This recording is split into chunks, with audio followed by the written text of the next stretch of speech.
Hello, everybody, and welcome to The Future of Training, a podcast brought to you by Train for Success and McGraw Hill. Today, we are meeting an HR profile from one of the top IT companies in our beautiful city, Vancouver, Jennifer Jan from Alida. Welcome, Jennifer. We're so happy to hear you and to have you on our podcast. Thank you very much, Sarah. It's my pleasure to be here. Jennifer is a chartered professional in human resources focused on implementing a learning culture in Alida, where she is a people partner. Jennifer, would you mind telling us a bit about you? Yes, yeah. A lot of people feel like you join HR as an accident, but I feel like I have been very intentional about my choice. So by education, this is my background, and I'm very happy that I end up being where I am today. Really leaning into organization, understanding their challenge, and then using that kind of human aspect to look at business. It's just such an exciting field. And yeah, the world is changing. The way we learn things are very different from 10, 20 years ago.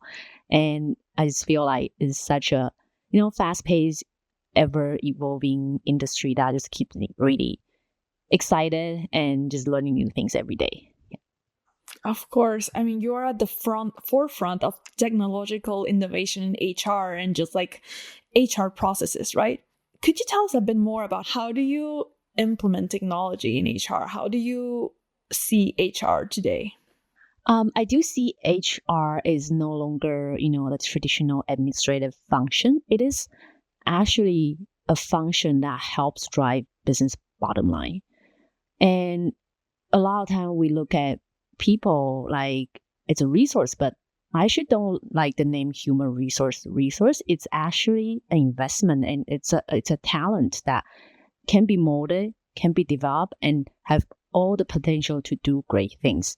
And again, humans are also unpredictable, but if we can, use that use that unpredictableness to kind of develop and drive your business forward, it actually can bring in a lot of potential, which ultimately going to affect your bottom line. So I do see human resource in today's era is very, very much different, and how we approach HR as a discipline will need to be very different as well. Of course. I really sympathize with all of what you're saying. I think it's very important to like renovate things. Like HR is not only about, okay, who am I going to bring into the company and how am I going to like let them go? There's so much more in between, and it's more about a culture. We were speaking before and you mentioned how important to you a learning culture is. And I would like to ask, what is a learning culture? I do see a learning culture is like this collaborative environment where it's not about just training or taking courses. It's more about, that role modeling coming from top down, from the leadership, to role model that behavior in the day-to-day of our organization. And that influences how everyone else behave, in the organization. And ultimately, it's a culture that's from top to bottom that, want to create a safe and open environment for employees to feel empowered to take risk and new ideas.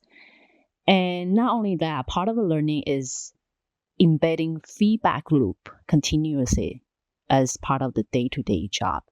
And that's going to really facilitate that real-time, in-the-moment learning. And this actually uses a lot of different muscles for managers nowadays. They really need to have the courage to provide that constructive feedback. But also, as a leader, you need to demonstrate a behavior that you are also actively and humbly seeking and receiving feedback, your own, in a receptive manner. And that's both directions. It's not just one direction anymore. And that itself facilitates that learning culture, I would say. So it's no longer just going to class, taking this course, passing the exam. It's that everyday comprehensive learning you are doing constantly in your job every day with feedback, looking for feedback, having that motivation to get better. And that's really what's driving learning culture. That is so interesting. So mainly you would say there's three parts, right? It's constructive, it's constant, and it also has to be kind of like equal. Like you said, the people at the top have to give that example to the new entries, to the juniors, and all the way to the seniors. So that's so interesting. It cannot be just focused on, let's say, oh, we have a problem in this area, so we're going to focus on them. It has to be everybody, right? Exactly. Yeah, everyone has a role in that whole learning culture, in the whole feedback loop. Mm-hmm. So, what if, let's say, I have a company and I don't have that much of a learning culture? I just tell people you have to do the 3 courses every year and that's it. How would you start this transformation into having a learning culture? Like, how would you make this environment happen?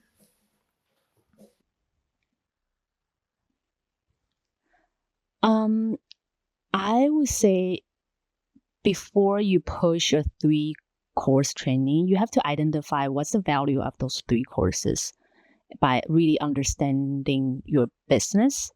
If you know the value and you can actually showcase this is what the desired outcome of a business by taking these 3 courses, that should be incorporated into um, your day-to-day job as well. So you have 3 topic, and perhaps it's not just like 3 courses they attend annually.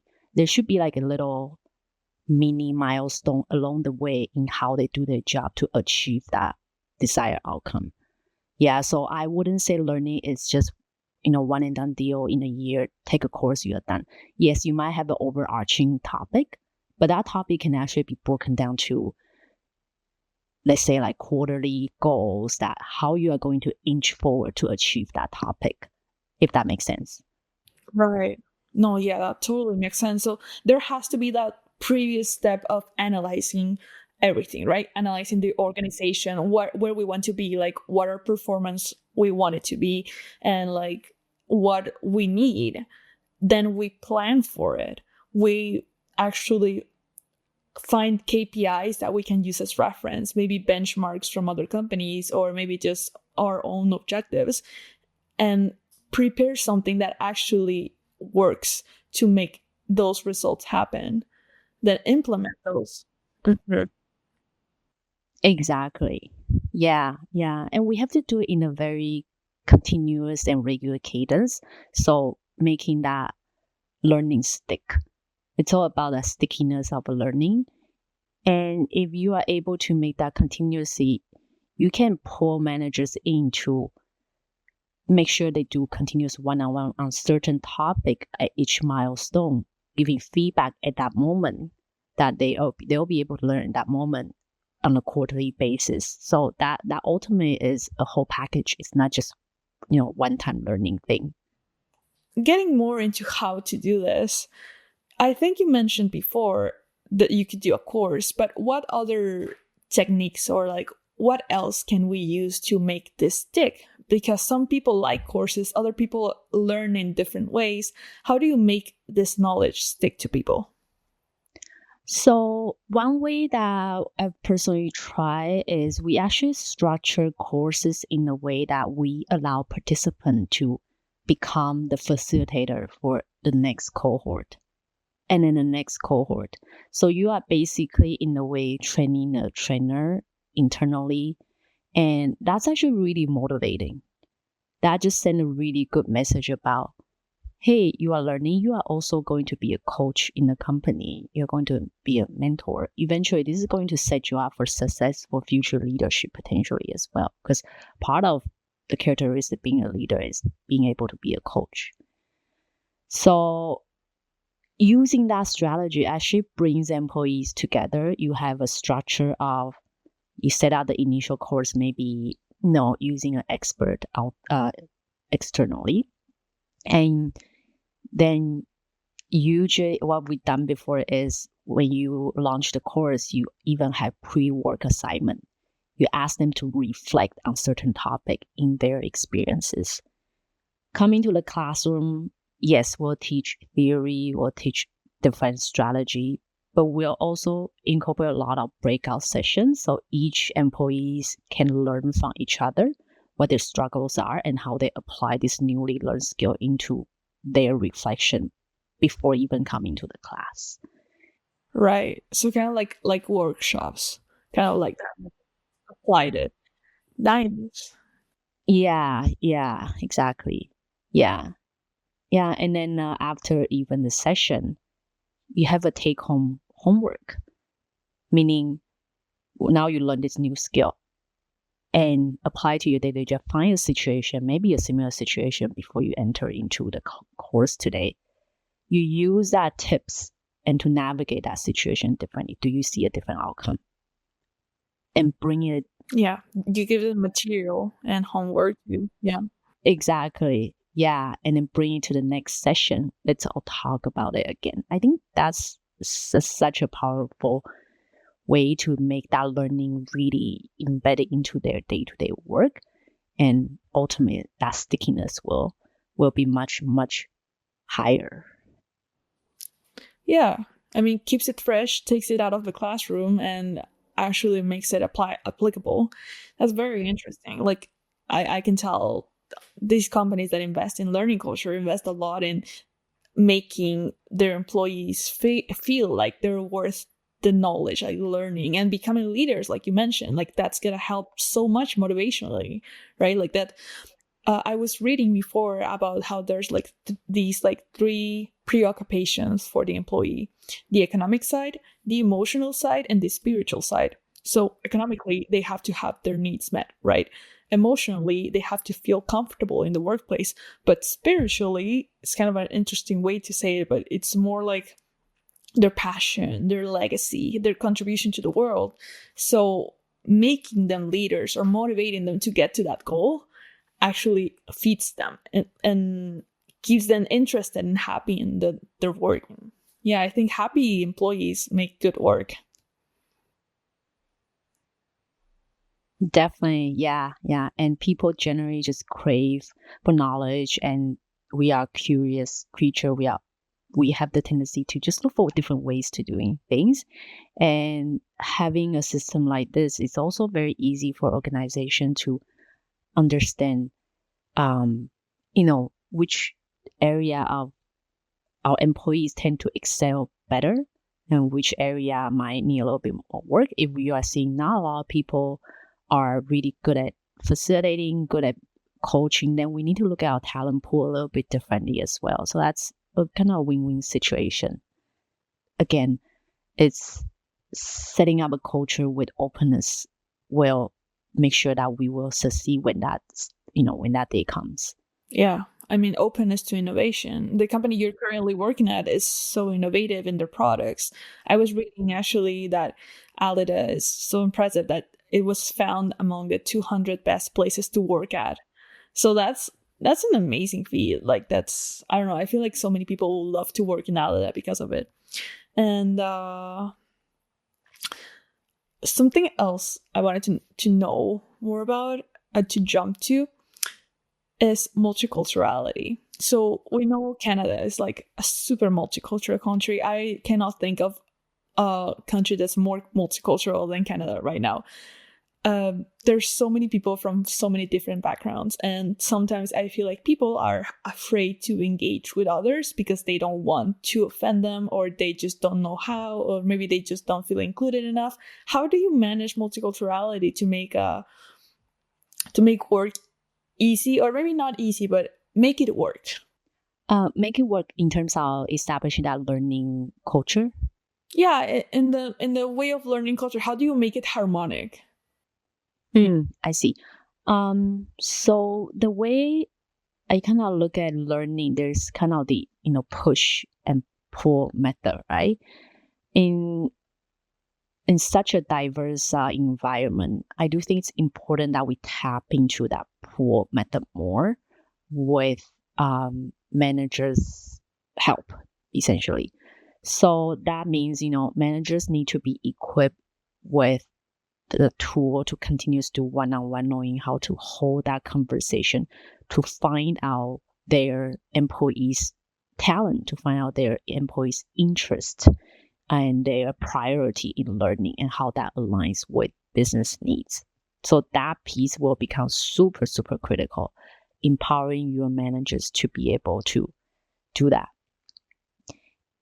Yeah, so it's really identify using their one-on-one, identify the priority of learning, identify their interests, and identify their potential to know how to kind of line up with the business needs. And with that information, that will help you really structure, your learning, not only curriculum, but also the culture that you want to establish. So using that pull method is really important. Yeah, I mean, you guys prioritize employee well-being so much that the best way to make employees move forward and keep working is by knowing what they want to do, what their passions are, where their competencies are, what they're good at, to use that and make them grow in it while helping the company. Yeah, I mean, it's not, I feel like some people look at companies like, oh yeah, I have to work. Ugh, I hate work. I just work because I need to pay my rent or because I need to live. But you're making it more like work is a part of your life in a way that it can help you feel realized, like make your dreams come true, basically. Exactly. Yeah. And I think it's also important for, any leader or HR to recognize our intention is not to, retention is important, yes, but we need to recognize people have their individual needs and development needs as well. There's always a life after where they are right now.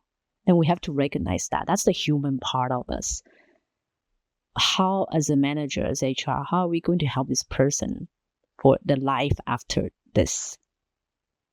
And that's an extremely powerful narrative to really encourage people to learn. And we have to be okay with that. That as a manager, your employees have been developed, happy. That's like a golden outcome for being a really, really successful and empathetic manager. And that, I think that's a really, really important message, that being a leader is not about, I want to keep my employees so I can get my job done. But at the same time, you need to think about from the human perspective, what's the life after in their career journey? And that's very important as well. I feel like that's gold. Like that's very important advice for every single HR person ever, and more than an HR person because you guys are specialized in it, but everybody in the company has to know about that so they can also implement humanity in their work.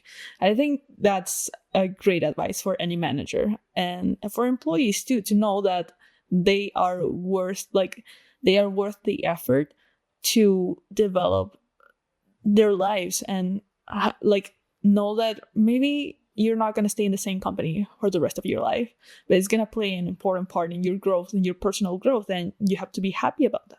From the customer's perspective, do you feel like the learning culture has an impact on them? Do you feel like they can know or that they have any benefit in buying from a company that has this learning culture? How does it impact customers? I think it really helps with the result in terms of driving the operation efficiency, delivering customers' expectation. Reason being, having a culture like that really strengthens trust, which strengthens collaboration. And when all those critical pieces are put together, that's alignment, that's operation efficiency, and ultimately delivery to the customer's expectation. So that's definitely reflected on customer in that way, driving more value for customers. I see. Yeah, I mean that's such an important part. Like you need to not only look at the numbers to help the customer, but the people, because we are giving them something, right? So it's the people represent the company. We are the unit that moves the company. So we also have to like have this type of community, this culture, this everything that kind of makes us a unit to deliver properly to the customer. Exactly. Well, I've certainly learned a lot about from our conversation, and I would just like to get back to you. to Jennifer, and I would like to know, what are your plans? Where do you see yourself in 5 years? Yeah, personally, of course, I'll continue to pursue the excitement in the HR world. I do see myself, being that, continue to be that advising role that HR is no longer just pushing paper. It's coming out with creative way to solve an organizational problem. And learning definitely is part of it.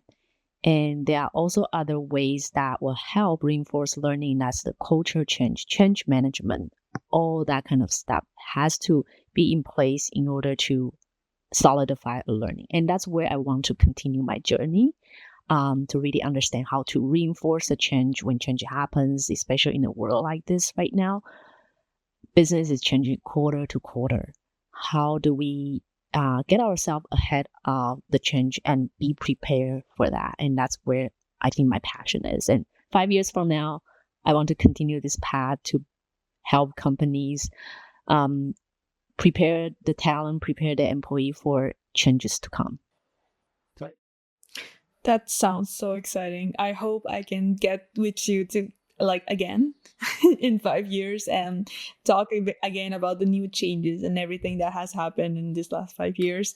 I think it's so impressive the work that you do in HR. You're a very like a modernized HR person, like you were saying at the beginning. Like HR is not just about, oh, okay, they are the people that pay the workers and they are just the ones that let them go. It's so much bigger than that, and I feel like it's so great. I feel so happy that you and we both can bring this to the world for them to see and to hear about the new changes and everything that is going on here in Vancouver. Well, thank you so much. Would you like to say anything? You have a space for you to say anything, like anybody you want to thank, anybody you want to shout out. Yeah, certainly. Yeah, I want to, thank my organization, Alida, for sure, for giving me the space to do what I do. A lot of things I learn on the fly. I don't know what I'm doing, but I have a very supportive leader that really reinforces this kind of belief, and that has influenced me on how I want to bring this belief using what I can and to influence other managers, other leaders as well. So I really, really appreciate that space that I'm provided. Of course, yeah. Great. That's we've been hearing so much about Alida, and I'm very happy to have you on this podcast. Thank you so much for being our first invite. This is like a very special moment for us in Train for Success. And yeah, we just want to thank you so much for being here. And to everybody listening, please give us a like if you like this interview. If you have any recommendations on what topics you would like to hear or who you would want to be interviewed, please leave it in the comments. Leave a like, subscribe, because that really helps us. If you're listening on Spotify also leave a like, because that really helps us like rating how our podcast goes. That makes other people get to know more. And if you have any inquiries about how to better implement training into your organization, this is trainforsuccess.ca. And yeah, thank you for listening to our podcast, and we'll see you on the next one.